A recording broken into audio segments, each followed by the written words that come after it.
سے پہلے بات آج کے دن کے حوالے سے ہوگی کیونکہ آج 13 جولائی ہے اور جس طرح سے آغاز میں ہی میں نے کہا تھا آپ کو کہ 13 جولائی 1931 کو شخصی راج کے خلاف تحریک کا آغاز ہوا تھا جس میں 22 لوگ ہلاک ہوئے تھے۔ آصف تب سے لے کر اب تک اب دیکھ رہے تھے جموں کشمیر کے اندر سرکاری سطح پر ایک تقریب ہوتی تھی اور مزار شہداء پر سرینگر کے اندر بالخصوص جہاں پر سرکاری طور پر ایک تقریب کا بھی اہتمام ہوتا تھا اور جموں کشمیر کے اندر سب سے بڑی اور اہم ترین یا مرکزی تقریب میں سے ایک تھی، لیکن آج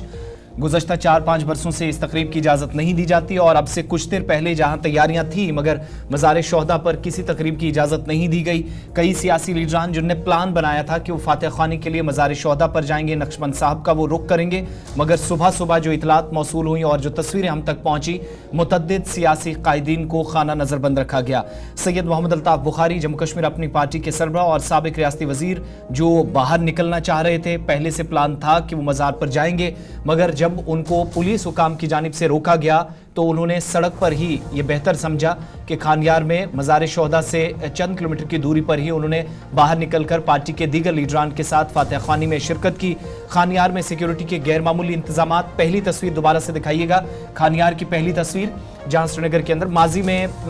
اس طرح کی تصویریں کبھی کبھار آتی تھی اور ان سب کے بیچ سیاسی قائدین کا یا لیڈران کا مزار شہداء پر نقشبند صاحب پہنچنا جو تھا وہ جاری رہتا تھا، لیکن اس بار ایسا نہیں ہو سکا اور چند برس قبل آپ کو یاد ہوگا جو آخری ہمیں یاد ہے سال 2018-19 میں آخری مرتبہ تقریب ہوئی، اس وقت کے گورنر کے ایڈوائزر بطور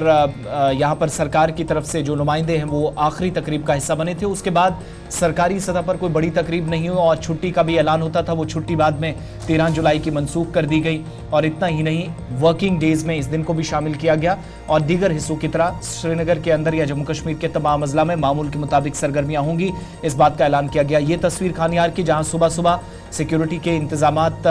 غیر معمولی نظر آ رہے ہیں اور مختلف علاقوں کے اندر چیکنگ کا سلسلہ بھی آج صبح دکھا گیا۔ اب دوسری تصویر دکھائیے گا، سید محمد الطاف بخاری پارٹی لیڈران کے ساتھ صبح نکلے، حالانکہ انتظامیہ نے مزار کے آس پاس بندش عائد کر رکھی تھی، کسی بھی لیڈر کو جانے کی اجازت نہیں ہوگی، یہ پہلے سے صاف کر دیا گیا تھا، لیکن اس کے باوجود بھی سید الطاف بخاری، ظفر اقبال منہاس، غلام حسن میر، منتظر وحی الدین سمیت کئی لیڈران، رفیع میر ان میں شامل تھے۔ اعلیٰ قیادت جو جموں کشمیر اپنی پارٹی کے ہیں، سابق وزراء ان میں ہے، پارٹی کے جنرل سیکرٹریز ہیں، وہ صبح باہر نکلے تو پولیس نے انہیں مزار پر حاضری دینے سے روکا۔ محمد اشرف میر بھی نظر آ رہے ہیں اور یہ تمام لوگ انتظامیہ کے پلان میں شامل تھا کہ سیکیورٹی وجوہات کی بنا پر کسی کو اجازت نہیں دی جائے گی، تو ایک تصویر وہ، لیکن اس دوران یہاں کچھ بول چال بھی ہوئی، ایک وہ تصویر بھی آپ کو دکھائیں گے، اس کے بعد آپ کو دکھائیں گے کہ گراؤنڈ پر صبح جب یہ بندش عائد کی گئی تھی تو کیا صورتحال تھی۔ اس کے بعد عمران ہمارے ساتھ پھر سے جوائن کریں گے اور دیگر لیڈران کا بھی رد عمل آیا جب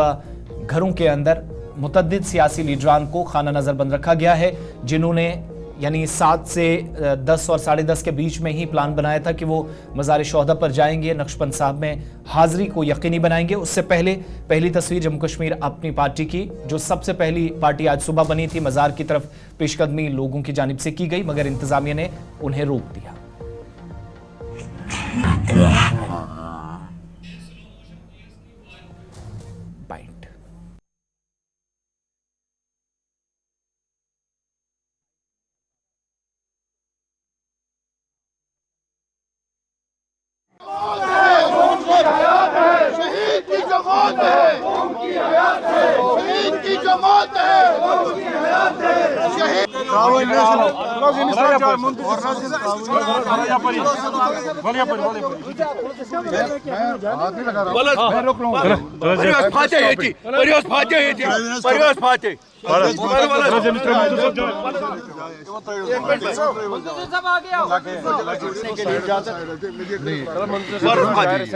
اعوذ باللہ من الشیطان الرجیم، بسم اللہ الرحمن الرحیم، اللہم صلی اللہ سیدنا محمد وعلی آل سیدنا محمد وصحبہ سیدنا محمد وآل بیت سیدنا محمد وبارک وسلم علیہ، اللہم اغفر لہ ورحمہ، اللہم اغفر لہ ورحمہ، جینا شفا و فاغفر لہ، جینا شفا و فاغفر لہ، اللہم اغفر لجمیع شہداء کشمیر، اللہم اغفر لجمیع شہداء۔ یہ ایک تصویر سید الطاف بخاری، ان کے ساتھ پارٹی کے باقی لیڈران بھی تھے، غلام حسن میر جو پارٹی لیڈران کے ساتھ یہاں نظر آ رہے تھے، رفیع میر थे मुंतजर मोहिउद्दीन, और इनकी जानिब से भी, इंतजामिया की जानिब से, चूँकि आप 3-4 बरसों से देखते हैं कदगरें लगाई जाती हैं और मज़ार शोहदा पर जब आज भी जाने की इजाज़त नहीं मिली तो नुक्ताचीनी सरकार की गई और जम्मू कश्मीर अपनी पार्टी की क़यादत को यहीं से ही, जो मैंने शुरुआत में कहा कि सड़क पर ही फातह ख्वानी अंजाम दी गई और उसके बाद यहाँ से वापस निकले। और 11:15 के आसपास इतलात है कि पार्टी सदर से अल्ताफ बुखारी इस प्रेस कॉन्फ्रेंस भी इस सिलसिले में करने वाले हैं, जहां आज सुबह उन्हें रोका गया, लेकिन अब वो अपने घर से 11:30 के आसपास प्रेस कॉन्फ्रेंस करने जा रहे हैं। आज हमने अपनी पार्टी का एक मुद्दा ये रखा था, एक तो ये छुट्टी जो मौजूदा सरकार ने बर्खास्त की है इसको बहाल किया जाए, क्योंकि ये शोहदा जो है इन्होंने मुल्क की सालमियत के लिए, रियासत जम्मू कश्मीर के सालमियत के लिए, यहाँ के मजहबी रवादारी के लिए और यहाँ के उस वक्त के जुल्म तशद्दुद से निजात लाने के लिए जानी कुर्बानियाँ दी हैं। और हमारा ये समाजी और मजहबी फरीज़ा बनता था कि हम पुरअमन तरीके पर वहाँ जाते, गुलबारी कर लेते।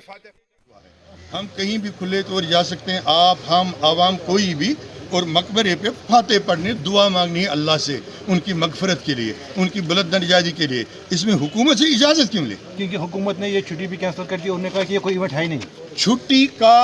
कैंसिल करना वो तो उनके इख्तियार में था।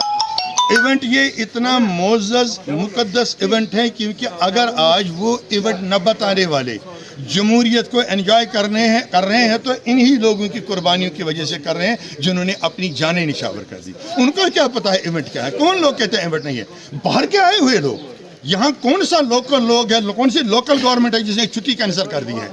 यूपी, दिल्ली, बिहार, कर्नाटका, गुजरात से लोग आए हैं, वही ऑफिसर हैं, वही एडवाइज़र हैं, वही गवर्नर हैं, वही चलाने वाले, और वो कहीं यहाँ का इवेंट ही नहीं है। उनको क्या पता हमारी तवारीख का? उनको क्या पता हमारी असलाफ के कुर्बानियों का? उनको क्या? पार्टी की क़यादत नाराज़ नज़र आ रही है। प्रेस कॉन्फ्रेंस का एहतमाम तकरीबन 1-1.5 घंटे बाद होगा, तो आपके सामने वहाँ से भी बराह रास्त मनाजिर पहुँचाएंगे। इसके अलावा नेशनल कॉन्फ्रेंस की जानिब से भी इतलात ये हैं कि पार्टी सदर और नायब सदर ने जाना था, हालांकि कल भी श्रीनगर दफ्तर में नवाज सुबह में एक तकरीब मुनक्किद हुई और फातह ख्वानी वहाँ पर अंजाम दी गई। आज भी प्लान था कि मज़ार शोहदा पर जाएंगे, मगर अभी तक की इतलात के मुताबिक किसी को भी वहाँ जाने की इजाज़त नहीं है। सलमान अली सागर, उनके घर के आसपास पर भी सिक्योरिटी का पहरा काफ़ी जमा हुआ था और ये तस्वीर सुबह सुबह सामने आई। उन्होंने एक्स पर भी इसको पोस्ट किया, जहाँ पर वो बता रहे हैं कि उनको भी बाहर निकलने की इजाज़त नहीं दी गई। और थोड़ी देर पहले आज के दिन की मुनासबत से जो तकरीबात होनी थी वो जब नहीं हुई, तो सलमान अली सागर, जो साबिक रियासती वज़ीर अली मोहम्मद सागर साहब के फ़र्जंद हैं, उनने अपने ख़यालात का इजहार कुछ यूँ किया। पहले इनकी बात ज़रा सुनते हैं और उसके बाद वापस खानियार चलेंगे। आज दोबारा हमें रोका जा रहा है, कदम लगाई जा रही है हमारी मूवमेंट्स पे। हमारे कुछ प्रोग्राम्स थे पार्टी हेड क्वार्टर पे, उसके मज़ीद भी जो हमने गवर्नमेंट से ऑलरेडी रिक्वेस्ट की हुई थी, एक लीगल फ्रेमवर्क के अंडर हमें एक्टिविटी करने दी जाए आज के दिन। लेकिन बदकिस्मती एज यूजुअल जो पिछले 5-6 साल से हो रहा है, आज दोबारा कदम लगाया जा रहा है हमारी एक्टिविटीज़ में। लेकिन हम हमेशा अपने जो 13 जुलाई की जो शहीद है, जिन्होंने इस मुल्क के लिए बहुत काम किया है, बहुत शहादतें दी है, बहुत कुर्बानियाँ दी है, हम उन कुर्बानियों को हमेशा खराज पेश करते रहेंगे। जो 90 साल से रिवायत चलती रही है, उस रिवायत को हम आगे चलाते रहेंगे।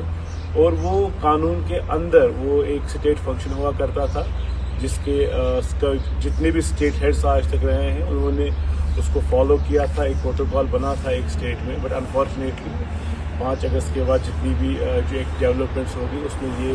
छुट्टी भी ख़त्म कर दी गई और शहादत जो हमारे शहीद थे उनको खराज पेश करने से रोका गया हमको। लेकिन हम यकीन दिलाते हैं अपने लोगों को, जम्मू कश्मीर के लोगों को,